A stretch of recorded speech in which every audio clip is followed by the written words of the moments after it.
Sud Radio, les clés d'une vie, Jacques Pessis. Sud Radio, les clés d'une vie, celle de mon invité. À toutes les romances que vous avez signées ou chantées avec amour, vous ajoutez un roman, La seule façon d'aimer. Est-ce pour vous le début d'une nouvelle carrière? La seule façon de le savoir, c'est d'en parler. Bonjour Didier Barbelivien. Bonjour Jacques. Alors, on vous retrouve dans les clés d'une vie, je crois que c'est la 4e fois, mais vous avez une carrière tellement pleine de choses qu'il y a toujours des choses à raconter. En fait, j'ai eu droit à un trousseau de clés, moi. Exactement. Ici. Et à mon avis, ce n'est pas fini, parce que vous faites tellement de choses que vous n'allez pas arrêter de surprendre celles et ceux qui vous aiment. Alors là, chez Fayard sort un roman, La seule façon d'aimer, un roman passionnant et passionné, on va en parler tout à l'heure, mais finalement, ça résume un peu votre carrière, qui est la seule façon de chanter, c'est l'amour. Donc je vous propose que les dates clés qu'on choisisse aujourd'hui soient toutes liées à l'amour. Ça me plaît beaucoup, ça. Alors, on va commencer par une date importante. Le 11 juillet 76, c'est la sortie de cette chanson. Une Française amoureuse, y'a rien de meilleur que ça. Une brune, Une chanson de Marcel Amont, une Française amoureuse. Ça me rajeunit, ça. Oui, hein, c'est une nouvelle chanson. C'est la première chanson, une des premières chansons. Que j'écrivais. Ouais. Ça m'étonne pas. Enfin non, j'avais commencé en 75, non, j'en avais écrit pas mal déjà. Oui, mais déjà... Mais c'était sympa de faire dans ces années-là, des chansons pour des artistes que j'écoutais quand j'étais enfant. Je me souvenais de Bleu, Blanc, Blond, de chansons comme ça, de Marcel. Oui, et à cette époque-là, il avait fait des concerts incroyables à Bobino. Il restait 2h35 sur scène, il faisait le poirier, il sautait sur une table. Vrai. C'était extraordinaire, ce souffle qu'il avait. Il se déguisait aussi, je me souviens. Et vous l'aviez rencontré, il vous avait demandé des chansons, parce que quand vous débutez même depuis un an, Marcel Amont vous propose une chanson, vous demande une chanson. Oui, c'était son producteur, je pense, qui m'avait demandé ça à l'époque. Et moi, j'avais un bon souvenir de cet artiste. Les gens le savent pas parce que ça remonte à tellement longtemps. J'ai même écrit pour Colette Renard et Tino Rossi. Oui. Vous voyez? Vraiment, Tino Rossi, à la fin de sa vie. Bah oui, j'adorais parce que moi j'étais devant Petit Papa Noël, quoi. Alors, il pouvait me demander n'importe quoi, Tino Rossi, je disais oui. Quand on pense que Petit Papa Noël est né parce qu'il y avait une chanson d'un film qui n'était pas prête, une chorale de Harlem qui devait venir, il va chercher chez un vieux copain une partition, il trouve celle-là qui était dans une revue dont personne ne voulait, ça a fait 80 millions de disques. Oui, parce que ça reste une très très jolie mélodie. Hein. Oui, exactement. Et c'est une mélodie très sophistiquée. Ça a l'air simple, oui. C'est très compliqué d'accompagner Petit Papa Noël. Pourquoi? Les harmonies. Parce que regardez, Brassens, on dit toujours que c'est simple alors que c'est très compliqué aussi. Ouais, c'est différent, c'est guitaristiquement compliqué parce que Brassens, il est capable de mettre un accord par note. C'est drôle que vous me parliez de ça parce que je me suis racheté des tablatures il y a 48 heures ou fin de semaine, quoi, dernière. Et j'ai voulu me remettre dans Brassens comme ça, là, pour me souvenir. Bah non, c'est pas si simple. Hein. Alors, ce qui n'est pas simple non plus, c'est d'écrire des chansons d'amour. Et je crois que dans les 2000 et quelques chansons que vous avez signées, Didier Barbelivien, il y a beaucoup de chansons d'amour. Ouais. Pourquoi? Parce que je pense que l'amour, c'est le sujet le plus important de la vie. Et je crois que le mot amour dans les chansons, il était en baisse depuis 1980. En fait, dans le Billboard, il y a eu 39 044 titres ayant le mot amour, love, qui ont été recensés. Et aujourd'hui, ça semble remonter. Les chansons d'amour semblent revenir. Non, mais chez les Américains, ça a rarement disparu, hein, oui. le mot love. Mais il y en avait de moins en moins, alors que chez nous, on ne peut pas imaginer pratiquement une chanson qui touche les cœurs sans le mot amour. Oh non, il y en a eu beaucoup. En France, on a une façon de toute façon, les auteurs en général, ils ont une façon, ils peuvent écrire une chanson d'amour sans jamais prononcer le mot amour. C'est possible. Oui. Et vous, ça vous est arrivé? Sûrement, là, je m'en souviens pas de manière spontanée, mais sûrement, oui, je pense. Et vous avez, Didier Barbelivien, commencé à écrire depuis vos très jeunes années. Vous avez toujours écrit? Ouais, j'écris des chansons depuis l'âge de 16 ans. Et vous vous souvenez des premiers textes, vous les avez conservés ou ils ont disparu? Non, grâce à Dieu, ils ont disparu. Il y avait déjà la trace, vous aviez envie de faire... Non, c'est venu, franchement... Ce qui est important dans l'écriture, c'est l'envie. Faut avoir envie d'écrire. Alors, au début, on écrit mal, on écrit un peu de manière... au premier degré, c'est un peu ridicule toujours. C'est pas grave, ce qui est important, c'est d'avoir envie de le faire. Et l'important, je crois, dans l'écriture, c'est d'avoir envie. Et cette envie, elle est née en écoutant la radio. Ouais, moi, la radio, c'était j'allais dire ma meilleure compagne à l'époque où je cherchais pas de compagne. Voilà. Et la radio, il y avait à l'époque 3 radios, et il n'y en avait pas 200 comme aujourd'hui. Non, il y avait France Inter, RTL et Europe 1. Voilà. Et Radio Monte Carlo l'été qu'on écoutait. L'été. Ouais. Et je crois que la première chanson qui vous a marqué vraiment, le déclic, c'est La Cavalerie de Julien Clerc. Ouais, La Cavalerie est tout de suite après Ivanovic. Parce que tout d'un coup, j'arrivais dans un univers de chansons. Justement, vous parliez tout à l'heure du mot amour, que c'est vrai qu'il était un peu à toutes les sauces dans la période des yéyés. Et là, j'avais ce que j'appelle des chansons paysages, c'est-à-dire ça m'emmenait ailleurs. C'était des histoires, c'était des mini-romans, quoi, qui étaient très inspirants pour moi. Et puis, il se trouve que Julien Clerc, il a eu beaucoup de chance, je ne sais pas si vous le savez, car le disque est sorti juste avant mai 68. Donc, comme les autres disques n'arrivaient plus... On n'entendait que lui. Oui, exactement. Ouais. Non, mais c'est vrai. Ça passait beaucoup, je me souviens à l'époque. Beaucoup. Et d'ailleurs, plus tard, je crois que vous avez écrit pour Julien Clerc. À vous jusqu'à la fin du monde, à toi depuis le premier jour, à vous jusqu'au bout de la ronde. Ce qui est extraordinaire, c'est que vous avez débuté en écoutant Julien Clerc et vous écrivez pour Julien Clerc, Didier Barbelivien. Ouais, c'est le miracle de la vie, c'est des histoires un peu merveilleuses parce que j'aurais jamais pensé écrire pour lui. Écouter ses chansons me suffisait. C'était suffisamment de plaisir pour moi. Et puis un jour, le hasard qui fait souvent bien les choses nous a mis en présence et on a écrit ensemble, c'est vrai. Celle-là, entre autres. Je crois qu'elle est née d'un déclic, cette chanson. Non, d'un dîner chez des amis où vous voyez sa femme pendant tout le repas. Je me dis, tiens, qu'est-ce qu'il le reprend? Et en fait, non, il se vous voit dans la vie tout le temps. Et ça m'a donné cette idée de passer du vous au tu. Voilà.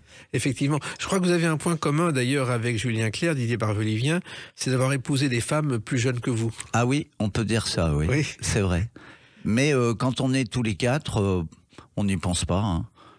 Moi, franchement, c'est un truc qui m'a jamais préoccupé. Julien non plus. Voilà. Et je crois d'ailleurs que vous avez testé Laure, votre femme. C'est fou ça, ouais. C'est une histoire vraie, ouais. Sur une chanson de Julien Clerc. Parce qu'elle était vraiment jeune. Quand je l'ai connue, elle avait 22 ans. Moi, j'en avais 50. Et je me disais, mais de quoi on va parler le soir à la veillée, tous les deux, quand on sera là, les yeux dans les yeux? Et je me disais, il faut que je vérifie un peu entre guillemets, le niveau culturel de ma compagne. Et j'ai pris une des chansons les plus difficiles de Julien. J'ai fait exprès. J'ai dit, si je te dis La Veuve de Joe Stan Murray, tu peux me dire à quoi ça correspond? Et là, elle m'a séché sur place. Elle me dit, c'est la face B d'un disque de Julien Clerc où il y a 4 heures du matin en face A. Celle-là, c'est la face B. Voilà. Bon, j'ai dit, c'est bon, allez, on part ensemble. Voilà, vous étiez fait pour vous rencontrer. Alors, ça, c'est l'amour joyeux. Ça ne vous a pas empêché d'écrire un jour que toutes les chansons d'amour sont tristes. Toutes les chansons d'amour sont tristes. Lorsque revient la nuit, elles nous donnent envie de... Une chanson que vous avez signée, le nombre de chansons que vous avez signées qui sont devenues des succès, on ne les mais compte j'en plus. redécouvre. Hein. Ouais, François Valéry. Je l'avais oublié, celle-là. Ouais. C'est né comment? J'aimais bien François Valéry. On a commencé ensemble, on a le même âge. On était dans la même société de production. En fait, c'était... comment dire? Il y avait des petites cellules de production comme ça un peu partout dans Paris. On écrivait les uns avec les autres, les uns pour les autres. C'était plutôt festif dans ces années-là. Voilà. Et il s'appelle Jean-Louis Mougeot au départ. Ouais. Et moi, je suis témoin du fait qu'il s'appelle François Valéry parce que c'était la campagne électorale. C'est vrai, Valéry Giscard d'Estaing contre François Mitterrand. Et Jean-Paul Barkov, son attaché de presse, avait dit, on va l'appeler François Valéry, on fera l'unanimité. Exactement. Eh ben, il s'était pas si trompé que ça. Écrire une chanson triste, c'est pas si simple finalement. Moi, j'adore ça, les chansons d'amour tristes. Faut dire que bon, quand j'étais ado, j'écoutais Barbara toute la journée ou Reggiani. Enfin, quand on est adolescent, on aime bien se morfondre un peu dans les chansons, un peu masochistes comme ça. Pourtant, vous n'êtes pas du genre triste. Pas du tout dans la vie. Et pourtant, c'est vrai que j'ai un faible pour les chansons qui mettent l'émotion, qui peuvent faire pleurer même. Et il y en a une d'ailleurs qui a été le symbole des larmes et qui a été un grand succès. Yesterday, Ah oui. all my troubles seem so far away. Ouais, elle est belle, hein. Oui, vous savez que ça a changé la carrière des Beatles, Ouais. parce que c'est une chanson qui est née dans le sommeil de Paul McCartney. Je sais tout. Hein. Elle s'appelle Scramble Eggs. Exactement, et on a découvert que les Beatles pouvaient chanter des chansons de ce genre. Oui, c'est-à-dire que McCartney est un merveilleux mélodiste, donc il n'avait pas peur de chanter des ballades au milieu des trucs pop de l'époque. Il vous arrive d'avoir des moments de tristesse, Didier Barbelivien? Comme tout le monde, ouais. Mais vous n'en parlez pas. J'aime pas trop m'épancher, ce qui est bizarre pour un homme public et qui vient faire la promo à Ouais. la radio. Mais non, mais j'aime bien la conversation. Mais je dirais pas j'étalerai pas ma tristesse à la une des journaux, non, je pense pas. C'est pas votre genre, et pourtant tout le monde le fait aujourd'hui pour faire le buzz, mais c'est pas votre truc. Je sais même pas ce qu'est le buzz. Alors. Vous savez, je vis sans ordinateur, sans internet, sans rien, et j'ai pas senti une si grande différence. À part que pour mes enfants, je ressemble un peu à l'homme de Cro-Magnon. Oui, mais ça c'est pas un problème, ils vous respectent quand même. Ah bah ils m'adorent, même mes filles m'adorent, mais je vois bien que ça les choque un peu, quoi. J'ai pas l'iPhone qu'il faut, le numéro des iPhones, je comprends rien. J'ai un vieux portable du siècle d'avant et je suis très bien avec ça. Eh ben, vous êtes très bien comme ça et on va continuer à être très bien ensemble avec notre date, le 2 mars 2018. À tout de suite sur Sud Radio avec Didier Barbelivien. Sud Radio, les clés d'une vie. Jacques Pessis. Sud Radio, les clés d'une vie. Mon invité Didier Barbelivien. La seule façon d'aimer, c'est un roman chez Fayard que je recommande déjà à celles et ceux qui nous écoutent parce que on ne peut pas le lâcher du début à la fin. C'est ça qui est bien ici, c'est que tu l'as lu. Oui. Tu sais, des fois, on va dans des émissions de promo, on se rend compte très vite que la personne n'a pas lu le livre. Oui. On peut raconter n'importe quoi aux journalistes. Je me souviens de René Goscinny, qui un jour avait été interviewé et avait assuré aux journalistes qu'il avait débuté comme chef du service photo au Monde. Il n'y avait pas de photo dans le Monde à l'époque. C'est vrai. Ça avait marché. Ouais. Alors, on parlera du roman tout à l'heure, mais on revient à une date importante, c'est le 2 mars 2018. C'est une intégrale studio de Claude François qui sort avec cette chanson. Là-bas, en Méditerranée, Oh, je m'en souviens de celle-là. là-bas, Chanson de Claude François que vous avez signée en 76, Didier Barbelivien. qui n'est et jamais sortie. Jamais. Non. Il l'a pas mis dans ses albums. Non, mais Claude, il travaillait tellement, il essayait tellement de chansons. C'était un personnage incroyable. Mais moi, j'étais assez fasciné de le connaître, de le voir travailler, parce que j'avais acheté ses disques quand j'avais 8 ans. Alors, je me disais, bon, là, je suis avec Claude François, il va falloir s'accrocher, mon garçon. Il vous avait repéré, il voulait des chansons? Ouais, il était très sympa. J'ai lu plein d'horreurs sur ce monsieur, des témoignages. Moi, je l'ai jamais connu comme ça. Ben, moi non Jamais. plus. Moi, c'était un monsieur qui, à 3h du matin, commençait à vous parler chez Castel Ouais. et vous raconter, comme un visionnaire, la télévision d'aujourd'hui. C'est les Ouais, vécus, puis serait- il était créatif, il était délicieux, attention, faut pas en faire un ange non plus, il était colérique, il était autoritaire, mais toujours Toujours en retard. Toujours en retard, mais toujours avec un sourire dans l'œil. On voyait bien qu'il prenait pas le truc au sérieux, mais il aimait bien voir qu'il terrorisait son monde. Ça l'amusait, ça. Et vous n'étiez pas déçu à l'époque que cette chanson ne sorte pas, Didier Barbelivien? Non, il en était sorti d'autres. Mais vraiment, j'avais une grande affection pour lui et beaucoup d'admiration. Et je vois que vous avez aussi beaucoup d'affection pour la Méditerranée qui vous a inspiré. Ah oui, la Méditerranée, mais c'est... Alors que je suis un garçon de l'Ouest. Ben, ma femme, déjà. Hein. Ma femme est marseillaise, donc ça fait 20 ans qu'on est inséparables. Méditerranéenne, c'est une chanson d'Hervé Villard, enfin chantée par Hervé Villard, que vous avez écrite aussi. Avec Hervé, Oui. ouais. Et qui est parti justement de Méditerranée. Parce que moi, quand j'écoutais la chanson... En fait, c'est une adaptation de l'Italiano de Toto Cutugno. Oui. Et on était à la maison, on l'écoutait, on la réécoutait avec Hervé. Je disais, je trouve rien, Hervé. J'étais prêt de laisser tomber. Hein. Et je dis à Hervé, ce que je sais, c'est qu'il faudrait que ce soit comme dans la chanson de Tino Rossi, un truc qui se passe en Méditerranée, quoi, Méditerranée. Et Hervé relève la tête et me dit, Méditerranée, N. Voilà. Et on est parti là-dessus. Et en une nuit, la chanson a été écrite. Oh oui, moins que ça même. Voilà. Mais on peut écrire une chanson en se renvoyant la balle comme ça? Ah ouais, avec Hervé, Oui. on en a écrit des dizaines. Des dizaines on a fait avec Hervé, des albums entiers. Vous savez que Les gens connaissaient nos chansons de 45 tours. Oui. Et le public qui aimait vraiment Hervé Villard achetait les albums et découvrait des chansons quelquefois incroyables. Hein. Mais c'était un tel passionné de la chanson que le jour de la fameuse fête de la Nation avec Salut les copains, il Oui. était là, perché dans un arbre tout jeune, à regarder ce qui se passait en dessous, Ça m'étonne pas. sur le podium, Ouais, ça avec m'étonne Johnny pas. et Sylvie. Les chansons, pour vous, ça arrive vite, pas très vite? Alors c'est un sujet, comment dire, d'abord, je me l'explique pas toujours comment ça m'arrive. Mais ce qui est sûr, c'est que quand j'ai une idée, je ne l'écris pas. Je la laisse dans ma tête. J'y pense, et puis j'oublie, comme disait Claude.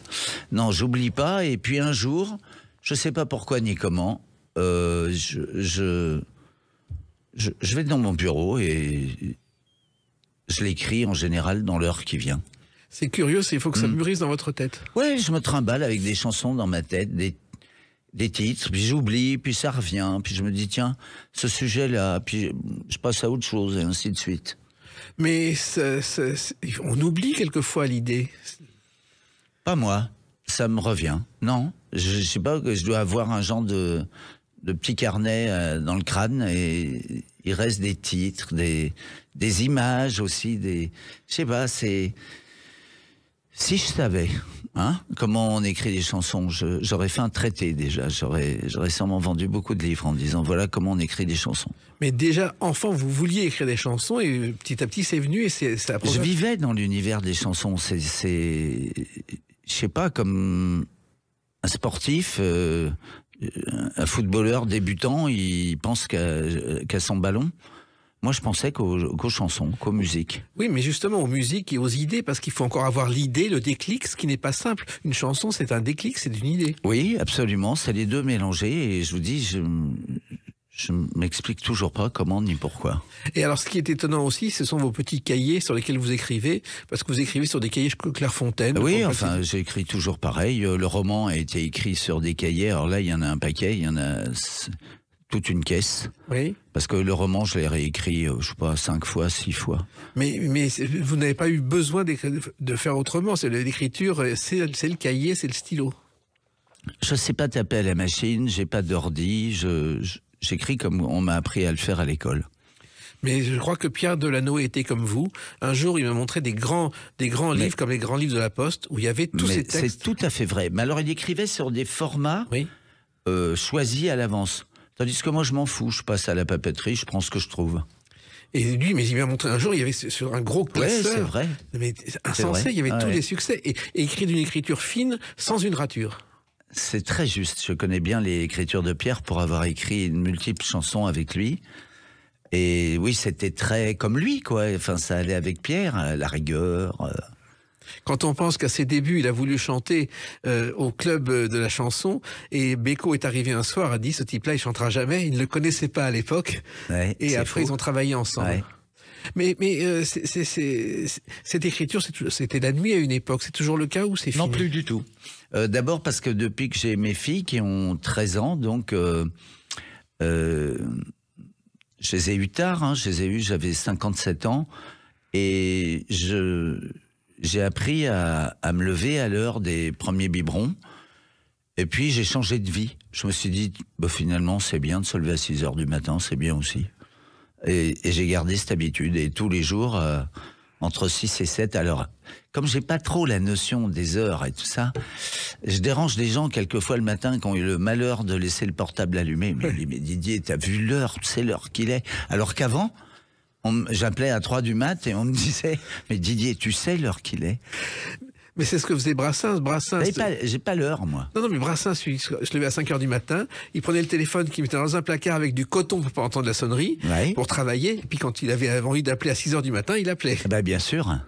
Alors il y a une autre chanson aussi d'amour qui est importante et qui a marqué votre carrière. L'été sera chaud, l'été sera chaud. Dans les t-shirts, dans les maillots. L'été sera chaud, l'été Éric Chardin était Ouais, Strachot. c'est plus une chanson saisonnière, je dirais, Oui. qu'une chanson d'amour. Oui, mais en même temps, c'est une chanson qui a eu de l'amour du public. Ouais, et puis l'amour que j'avais pour Chardin, parce que j'ai tellement aimé Éric Chardin. C'était un personnage incroyable.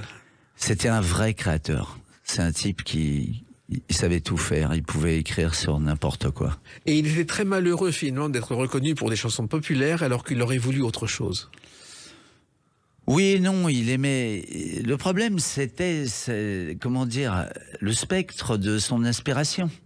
Moi, j'ai écrit des comédies musicales avec Éric, des chansons faciles, des chansons plus subtiles. J'ai écrit des chansons pour Marie Laforêt, Dalida. On a même fait des génériques télé. On a fait San Koukaï et Albator. Bon, aujourd'hui, c'est des séries un peu cultes. À l'époque, nous, on faisait pas cas de ça. On allait au studio, on produisait le générique que nous avait demandé le producteur. On n'était pas là à se poser des questions, à se dire est-ce que pour mon image, faire San Koukaï, Albator, c'est bien. On faisait quand on nous demandait de faire. Oui, mais l'été sera chaud. Aujourd'hui, c'est une expression qui est entrée dans le langage courant, alors que vous n'imaginez pas du tout que ce serait une chanson qui aurait un tel succès. Non, mais c'est venu, en fait, d'un soir chez Éric. On venait d'écrire un truc immense qui s'appelait l'Opéra Vert, qu'on nous avait censuré, jeté de partout. On faisait une tête. Guy Matteoni, Éric et moi, on était désespérés. Et Éric me dit, c'est pas grave, je vais refaire un 45 tours d'été. Pour l'été. Je dis oui, mais il y en a marre, on fait toujours des slows, des machins. On va changer. Et puis je cherche, on dînait ensemble et Éric me dit, tu voudrais faire quoi? Je dis, je sais pas, des slogans de mai 68, sous les pavés la plage. Sympa ça pour l'été, on parle un peu d'été. Éric il me dit, t'es fou, les pavés la plage. Mais t'es dingo complet. Alors, il est interdit d'interdire. J'ai dit, elle te plaît pas celle-là? C'est Jean-Yann qui l'a trouvé celle-là. Ouais, moi je trouvais extra. Bon bref, non, il accrochait pas. Et je lui dis, et si je te dis l'été sera chaud, tu veux l'été sera chaud?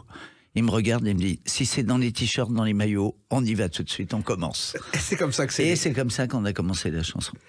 Une autre date importante aussi, mais qui ne vous concerne pas directement, c'est le 1er juillet 2005. À tout de suite sur Sud Radio avec Didier Barbelivien. Sud Radio, les clés d'une vie, Jacques Pessis. Sud Radio, les clés d'une vie, mon invité est Didier Barbelivien. La seule façon d'aimer, un roman chez Fayard qu'on va évoquer dans quelques instants. Mais là, on revient à justement une chanson d'amour qui est pas née, mais qui a un lien avec le 1er juillet 2005, car ce jour-là, à Paris, Jacques Chirac inaugure une place Loulou Gasté, à 2 pas de la mairie où Lynn Renaud a épousé Loulou Gasté. Et Loulou, c'est une chanson de Didier Barbelivien. Je me souviens seulement d'une chanson de toi. Je l'avais écrite, je me souviens, pour les 80 ans, je crois, de Loulou. Les 80 ans, ou 75 ans. Ou 75 ans de Loulou Gasté au Paradis Latin. Et Jacques Chirac était là. Oui. Et je me souviens, c'était un moment dément. On a eu ma guitare qui était électrifiée. Oui. Je devais accompagner Lynn qui était sur scène, donc assez loin de moi. Et je l'accompagnais à la guitare électroacoustique. Tout d'un coup, plus de son. Je commence à jouer l'intro et je m'aperçois que ma guitare, c'est devenu une guitare sèche, quoi. Oui. Donc je me dis, Lynn, elle pourra jamais partir, hein, elle m'entend pas. Et là, il y a Jacques Chirac, ni une ni deux, qui a le réflexe, qui avait un micro, puisqu'il s'était adressé à l'assistance. Il tend le micro et il comprend qu'il faut le mettre bien en face de la caisse de résonance de ma guitare. Moi, je suis éberlué, mais je commence à jouer. Et là, j'entends ma guitare qui arrive dans les retours de scène. Et on a pu chanter la chanson comme ça. Et c'est ce jour-là, Dalida était dans la salle, Oui. Elle s'avance pour retourner à sa place, Jacques Chirac se lève pour l'embrasser, et la photo a fait le tour de France, puisque c'était les retrouvailles de Jacques Chirac et de Dalida, alors que Mitterrand était le favori de Dalida. Absolument. Non, mais avoir eu Jacques Chirac comme preneur de son, je dois vous dire que c'est assez inoubliable. Comment avez-vous commencé à travailler? Parce que Lynn Renaud a eu des tas d'auteurs, Didier Barbelivien, c'est aussi une chose différente pour vous.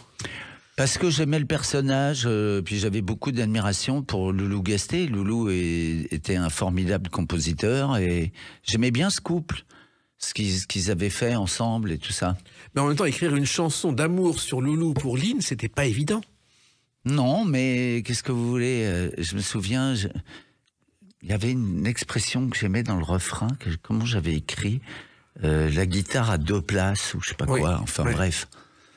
Non, mais quand vous avez une personnalité, un sujet inspirant, faut juste changer de personnalité le temps de l'écrire. Vous faisiez partie de ceux que Lynn Renaud appelait pour avoir des chansons, parce que vous n'avez pas écrit beaucoup pour elle. Quelques-unes quand même, oui, elle m'appelait. Ils avaient les studios rue du Bois de Boulogne, là, je me souviens. Oui. Et moi, je venais, je faisais ma maquette avec Loulou. On était quand même 2 garçons du bâtiment. Hein. Bah lui, il avait commencé avant-guerre dans l'orchestre de Ray Ventura. Alors, ce qui est extraordinaire, c'est que l'orchestre de Ray Ventura, personne n'en voulait. Et puis, il y a un vendredi 13 qui est libre à la salle Gaveau. Et comme personne ne veut passer, ils ont obtenu la salle à un prix très bas. Et ça a été un triomphe et ça a lancé l'orchestre de Ray Ventura. Bah, c'était un orchestre exceptionnel. Alors, il y a des chansons comme celle de Ray Ventura qui traversent les générations, notamment des chansons de Didier Barbelivien comme celle-ci. On va s'aimer dans un avion sur le fond d'un bateau. On va s'aimer. Ça arrive, ça. Alors, cette chanson, vous n'auriez jamais dû la composer ou l'écrire? Non, parce que Gilbert repartait de la maison. Il m'avait joué autre chose, d'autres chansons. Et au moment de prendre l'ascenseur, il me dit « Ah, il y a un truc que je t'ai pas joué. J'ai oublié. » Bah, j'ai dit, si tu veux, on retourne au piano. Ouais. Il est retourné au piano, il m'a joué de la musique dont on va s'aimer. Et vous avez immédiatement... Pas immédiatement, mais j'adorais la mélodie tout de suite, oui. C'est fou parce qu'aujourd'hui encore, la nouvelle génération danse sur On va s'aimer. Ah, quand c'est pas sur On va s'aimer, c'est sur les Sunlight des Tropiques. Et... ouais, c'est étonnant. Mais enfin, nous, on continue bien d'écouter les chansons très anciennes des gens qu'on a aimés aussi. Hein. Moi, je réécoute régulièrement Jean Ferrat, Léo Ferré, Gilbert Bécaud, Aznavour, bien sûr. Alors cette anecdote justement de partir au moment où la chanson, sans connaître la musique, c'est arrivé une fois à Charles Trenet. Il arrive en 1946 chez Raoul Breton, son éditeur. Il lui joue des morceaux et Breton dit « T'as pas autre chose, c'est pas terrible ». Trenet, un peu furieux, se lève, va vers la porte, ouvre la porte et dit « Oh, j'ai peut-être une balade, mais ça va pas t'intéresser ». Il se met au piano et il joue la mer. Ah oui, et un Breton, détail. Et Breton dit « Mais c'est très bien ça marchera ». Tu crois? Bon, j'y crois pas un seul instant. Et c'est comme ça qu'est née la mer. Ouais. 4000 versions dans le monde. Alors, à chaque fois, Didier Barbelivien, vous devez vous adapter à un interprète. Oui. Mais c'est le plaisir d'être un auteur. Hein. C'est d'endosser l'habit, comment dire, les réflexes, les illusions, quelquefois, de la personne. Oui. Des fois, des choses de sa vie aussi, qui ne sait pas traduire lui, mais moi je suis là pour ça. Mais comment on fait pour adapter son texte à un interprète? Parce qu'il faut le connaître, Je n'adapte pas le texte, je deviens l'interprète. Un peu comme j'ai fait dans ce roman-là. Oui. Mais comment on fait pour faire ça? C'est un réflexe que il y a tellement. Vous avez des. Par exemple, quand j'écrivais pour Dalida, j'adorais me mettre dans la tête de Dalida, que je connaissais dans la vie un peu, que j'adorais, qui était une femme charmante, et j'adorais me transformer en Dalida. Le temps que j'écrivais, j'étais Dalida. Et c'est comme ça que les chansons correspondaient. Je me souviens de Dali me disant « Oh là là, c'est merveilleux, on dirait que c'est moi qui l'ai faite. Oui. » Je dis « Dali, c'est ce que j'espère. » Qu'on oublie le nom de l'auteur et qu'on pense que c'est une chanson qui vient de vous. Mais ça aussi, c'est un réflexe que vous avez pris au fil des années. Ça a pris longtemps? Je sais pas. Je crois que déjà, quand on est enfant, quand on joue aux cow-boys et aux indiens, ou aux gendarmes et aux voleurs, déjà, on endosse un rôle. Et on se glisse dans la peau des personnages. Moi, je me souviens, quand j'étais gamin, avec mes copains, on jouait à Thierry Lafronde, à Ivanhoé, puis on avait un cheval blanc, alors qu'il n'y avait pas de cheval du tout. Enfin, bref. Et aujourd'hui, les enfants jouent à Star Wars ou à Harry Potter de la même façon? Je crois, ouais, ils s'identifient. Alors, il y a aussi quelqu'un pour qui vous avez écrit une chanson et quelqu'un qui est une star internationale. Ce qui me manque, c'est cette larme sur mes joues. Ce qui me manque, c'est son... Ouais, lui, c'est une vraie star internationale. J'en ai pas écrit qu'une, hein, oulala. J'en ai écrit un paquet pour Julio. Mais celle-là, c'est Sentimentalement, elle me plaît beaucoup. Puis Pourquoi ? j'aime beaucoup Julio Iglesias. Pourquoi cette chanson vous touche ? Parce qu'elle a le caractère nostalgique de Julio, elle a cette sensibilité, elle a cet homme qui a tout et qui, on est encore à dire ce qui me manque, c'est ces larmes sur mes joues, ce qui me manque. Vous avez débuté à peu près en même temps en France. Oui, c'est vrai, dans le pays. Et vous l'avez connu aussi dès le départ. Il est venu vous chercher parce que c'était pas évident aussi. C'est pas quelqu'un qui Non, parle moi juste en c'est pas français. venu dès le départ. C'est venu à partir du moment où il a adapté aux États-Unis une chanson que j'avais écrite pour Philippe Laville, qui a été un immense succès, qui s'appelle Il tape sur des bambous. Oui. Et ça s'est pas tellement su à l'époque qu'on avait fait la version américaine. Non. Et qui a été un énorme succès, par exemple, dans ce club mythique, le Club 54 à New York. Les gens dansaient sur Bamboo Medley, ça s'appelait. Et c'était Julio qui l'avait. Et c'est Julio Iglesias qui l'avait réenregistré pour l'Amérique, ouais. Mais on le savait pas en France. Non, C'est et- jamais sorti. Et il a fait... l'album est sorti, mais c'est un album américain. C'est un album qui était destiné au marché américain et qui avait le son à l'époque, quoi. Moi, j'étais halluciné d'entendre la version des Bambous comme ils l'ont faite eux. Et c'est vrai que ça fait les belles nuits du Studio 54. C'est à peu près la seule fois où vous vous êtes retrouvé au studio 54 la nuit. Ouais, et puis classé surtout. Oui, oui. On était classé dans les 10 premiers des trucs disco à l'époque. C'était étonnant. Vous avez vécu des moments surréalistes, je crois, aux États-Unis avec lui, Julio. exceptionnel. Il connaissait tout le show business américain. Il appelait Stevie Wonder comme j'appelais, je sais pas moi, mon épicier du coin, je veux dire. Vous avez eu Stevie Wonder au téléphone? Oui, mais il m'a amené à connaître Stevie Wonder, Herbie Hancock, mais beaucoup d'artistes, beaucoup de managers aussi.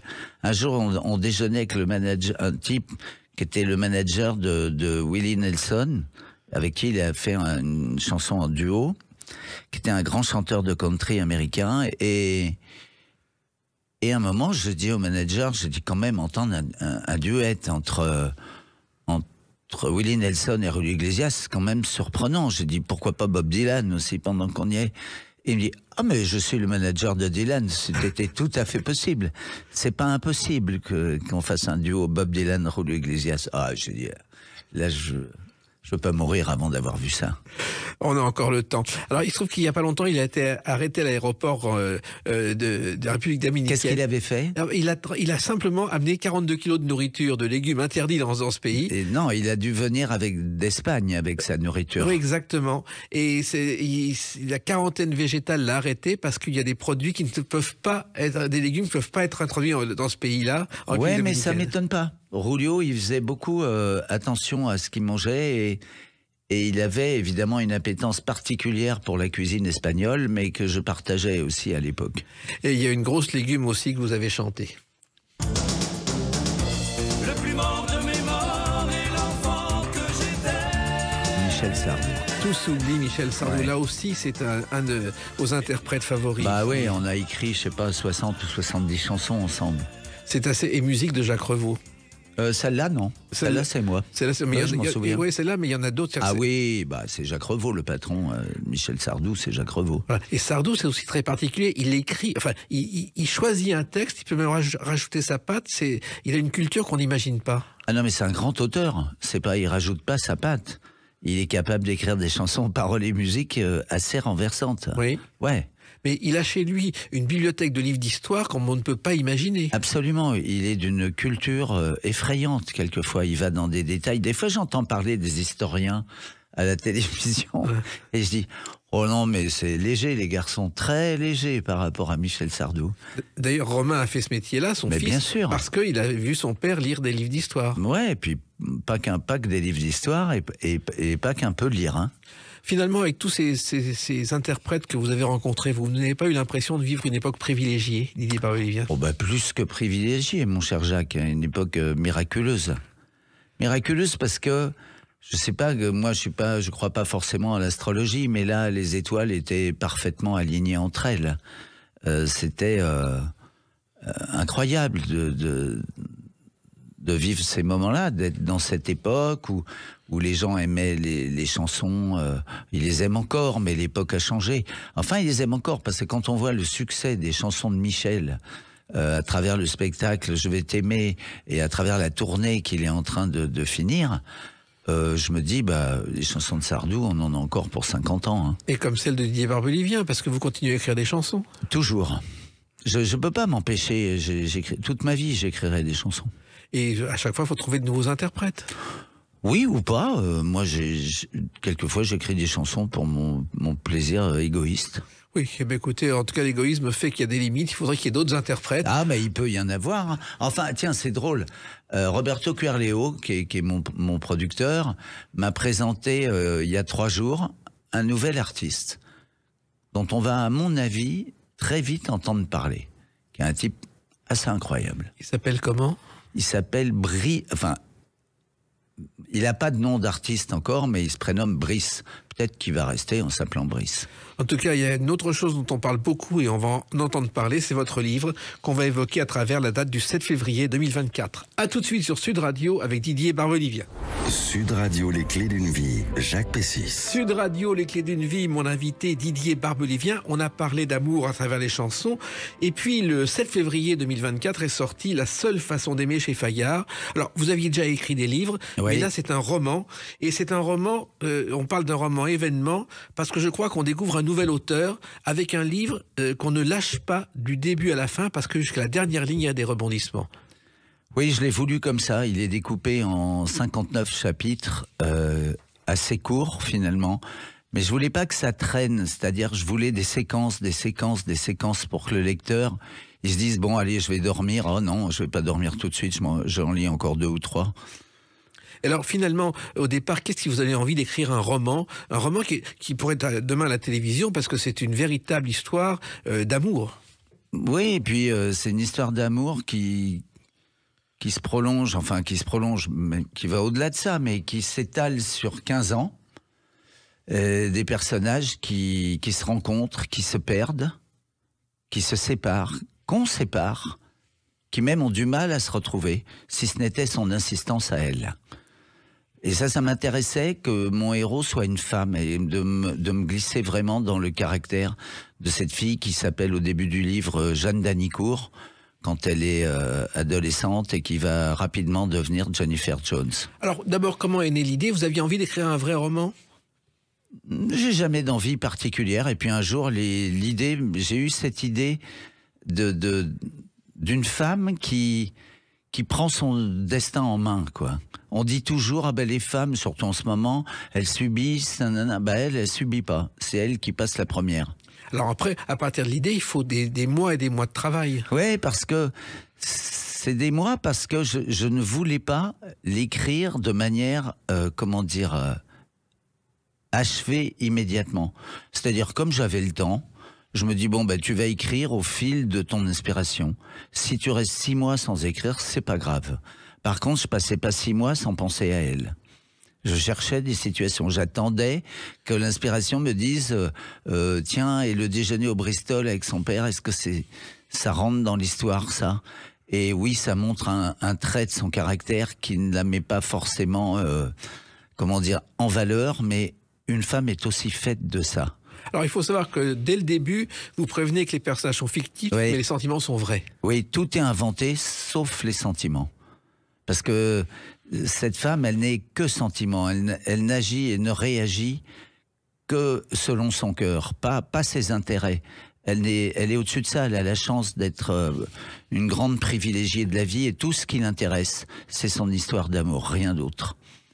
Et pourtant, elle a une vie sociale, elle a une carrière, elle fait des rencontres, elle a même d'autres amants dans sa vie, mais elle ne lâche jamais l'idée d'être amoureuse de cet homme. Et puis il faut savoir, Didier Barbelivien, que ce livre, il y a un sujet éternel, un thème éternel. Un amour impossible peut-il, avec les années, devenir possible et éternel ? Mais oui, parce que c'est la société qui l'empêche de vivre cet amour-là au tout début de son histoire. Et elle ne l'accepte pas. Elle s'en remet pas de ça. Oui, car elle tombe amoureuse de son prof de français. à 16 ans. Ouais. Et puis, Les parents se mettent en travers, la justice se met en travers, tout le monde se met en travers.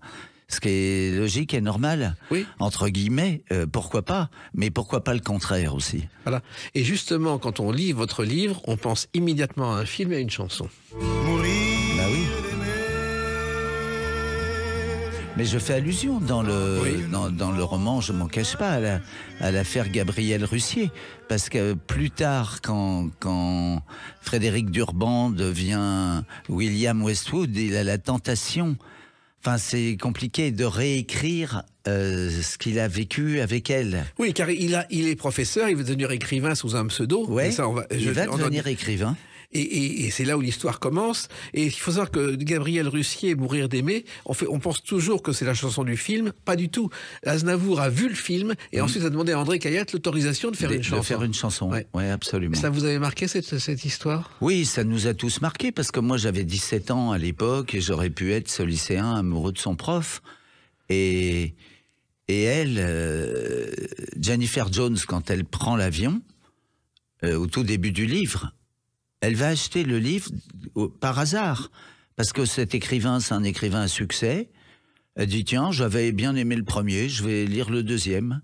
Et en fait, elle achète le titre de mon livre. Elle achète La seule façon d'aimer. Voilà. Elle lui dit, Only Way of Love, il s'appelle en anglais, machin. Bon, elle prend ça, elle va prendre l'avion pour Los Angeles. Elle se dit, je vais lire ça, ça va me faire le voyage.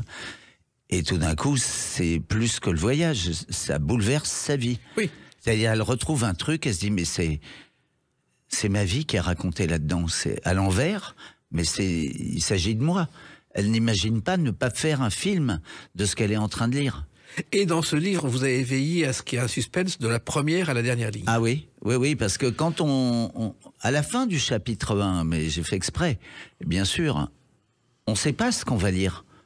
On se dit, tiens, c'est bizarre, cette femme-là qui se trimballe à Roissy, dans l'aéroport, elle va prendre l'avion, elle dit qu'elle a rendez-vous aux États-Unis, elle s'achète ce fameux livre, et puis elle va lire ça presque, elle se dit, bon allez, je lis 4 pages et je m'endors. Mais non, elle dormira pas de la nuit, elle va lire le livre pendant tout le voyage. Voilà. Et ça veut dire aussi qu'il a fallu construire tout ça, c'était pas simple. Ah mais mon bon Jacques, c'est pour ça que j'en ai écrit, je sais pas, 4, 5, 7 versions, je ne sais pas. Parce qu'à chaque fois qu'il me revenait une situation où je relisais, je me disais, c'est pas logique, c'est pas logique. Elle peut pas penser comme ça et faire le contraire, non, alors il faut que je recommence. Et hélas, comme j'écris à la plume et à la main, je me retapais tout. Et j'aimais bien quelquefois parce que je voyais des défauts dans un chapitre qui me semblait plié. Je me dis, tiens, celui-là, il est fini. Puis en le réécrivant, je me disais, ah, dis donc, t'as bien fait de le réécrire parce que là, ça va pas. Là, j'aime pas ça. J'aime pas la manière. Mais on construit un roman de la même façon qu'une chanson. Non, ça n'a rien à voir. Non. Non, parce qu'une chanson, ça se fait vite. Enfin, moi, c'est ma façon de procéder. Alors que le roman, les rapports humains entre elle et le reste du monde étaient à réécrire tout le temps, même avec son photographe attitré. Elle avait une attitude. En fait, elle est plusieurs. Il y a une Jeanne Danicourt avec son amie d'enfance. Après, il y a Jennifer Jones qui est une star, elle parle autrement aux gens. Après, elle redevient Jeanne Danicourt pour sa marraine, qui se substitue à sa mère et qui l'élève. C'est très, comment dire, elles sont deux à cohabiter dans ce petit corps de femme. Oui, et puis il y a tous les ingrédients d'une histoire d'amour avec tout qui tourne jusqu'à la fin. C'est pas si courant dans les choses. Mais la fin, je l'ai réécrit. Je venais fou avec la fin parce que je me dis comment elle peut le revoir sans le revoir, oui. Sans savoir. Donc il a fallu inventer un truc qui n'était pas du tout évident, mais que j'ai mis... plus le lecteur avance dans le livre, par exemple, la balade en moto avec son copain quand ils font le motocross dans la plaine de Versailles. Ouais. Tout d'un coup, ça vient au milieu du livre, on se dit, qu'est-ce que c'est que cette histoire de balade en moto, des mecs qui font du motocross, de la compétition. Mais à la fin du livre, ça aura une importance capitale. Là aussi, il faut l'avoir écrit plusieurs fois pour eux. Ah ben, c'est évident, puisque tout d'un coup me venait l'idée de ça, et je me disais, oui, mais il faut que je justifie. Je peux pas dire au lecteur, ah bah tiens, qu'est-ce qui m'a pris, une petite balade en moto, pourquoi pas. Non, et de la même façon, son pseudonyme, elle n'y fait pas attention. Elle choisit Jennifer Jones, mais ce qu'elle sait pas, c'est qu'elle a existé, la fameuse Jennifer Jones. Et ça a été une star immense. Et là, pour le coup, c'est vrai en Amérique.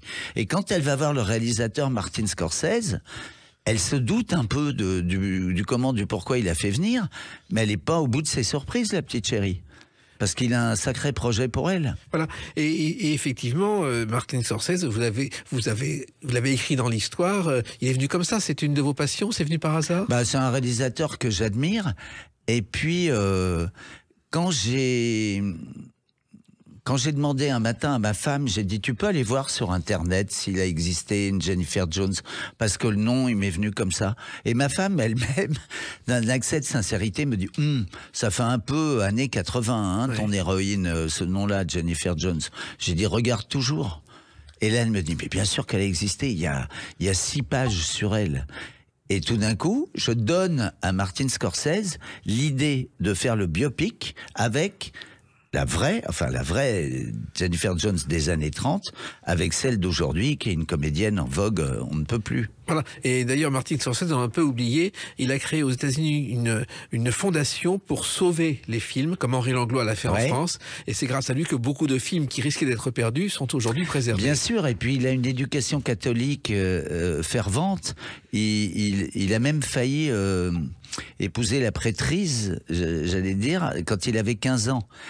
Et elle, dont on croit qu'elle arrive comme ça, comme un petit papillon, oh bah j'adore Martin Scorsese. Non, elle sait tout ça.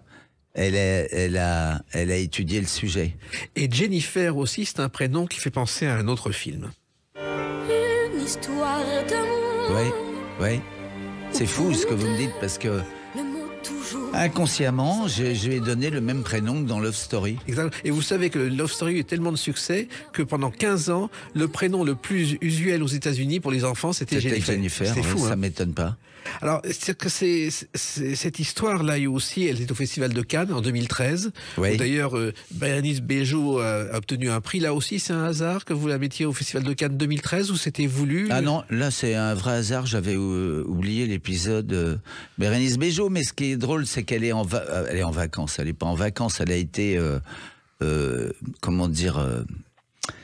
congédiée de chez elle. Elle trouve refuge chez la sœur de sa maman, qui est sa marraine. Et comme toutes les jeunes filles, elle traîne au Festival de Cannes. Elle est là, elle prend un verre avec sa meilleure amie. Et tout d'un coup, arrive un broker, une femme qui va changer sa vie. Oui, exactement. Et grâce à elle, elle va devenir une star. La musique est très présente aussi, ce qui est normal pour vous dans votre livre. Il y a Bob Dylan, les Beatles. Et même par rapport à l'histoire, elle va entrer dans l'histoire, la musique. Oui, la musique va entrer dans l'histoire, puisque ça va être le plus grand succès de l'écrivain William Westwood. Ça a l'air un peu emmêlé, tout ça. Non, mais quand on le lit, vous inquiétez pas, c'est limpide. C'est très clair. Et il est... lui, du fond de sa prison, il se dit, il s'ennuie tellement. Oui, car il va aller en prison. Il se morfond en prison. Et il a l'idée d'écrire un roman sur les pop stars des années 60, 70, 80, en incluant un autre personnage à lui, c'est-à-dire c'est ce qu'on appelle le roman dans le roman, qui s'appelle Alexandra, qui est un homme à l'allure tellement androgyne qu'il peut se faire passer pour une femme. Et ce roman va se vendre à des dizaines de millions dans le monde, parce qu'il y a toute l'histoire de la pop musique, et son éditeur lui dit, mais mon pauvre garçon, si tous les amoureux de ces artistes se branchent sur ce livre, on va faire un succès mondial. Et il fait un succès mondial. Finalement, cette histoire que vous avez mis des mois et des mois à écrire, ça peut devenir un téléfilm, il y a tous les ingrédients. Oui, ça peut même être une série, ça peut être tout ce qu'on veut, parce que c'est vrai que c'est une aventure n'attend pas l'autre, quoi. Une séquence, on se dit, mais où on est là? Même la mort des grands-parents. tout d'un coup, parce que je me disais, mais faut que je gère les rapports avec sa mère et son grand-père, qui est pas un mec facile. Et je dis, comment je vais faire? Elle peut pas être en liaison avec tout le monde. J'ai dit, s'ils mourraient, ces gens-là, dans un accident, et ils vont disparaître dans un accident, qui va la laisser mortifiée et à la fois héritière. Parce qu'elle est folle de son grand-père, elle est folle de sa mère, elle est tout ça, et puis ces gens-là vont mourir. Alors on croit c'est encore, pour elle, c'est presque un bénéfice. Mais non, elle est meurtrie. Elle se dit, j'ai tout ça et j'ai plus rien. J'ai même plus de famille. Écoutez, moi, je pense qu'on doit donner à celles et ceux qui nous écoutent, et ils sont de plus en plus nombreux, l'envie de lire La seule façon d'aimer chez Fayard, parce qu'encore une fois, c'est un roman, comme on en lit peu, et qui sont des vrais romans populaires d'un véritable auteur populaire. Merci, Monsieur Pessis. Merci à vous, Didier Barbelivien, et continuez à en écrire comme ça, parce que on ne s'en lassera pas. J'ai déjà l'idée d'un autre, mais j'espère ne pas mettre 7 ans, et pourtant, qu'est-ce que cette histoire nouvelle est embrouillée aussi, pour l'instant. Pour l'instant. Attendons la suite. Les Clés d'une vie, c'est terminé pour aujourd'hui. On se retrouve bientôt. Restez fidèles à l'écoute de Sud Radio.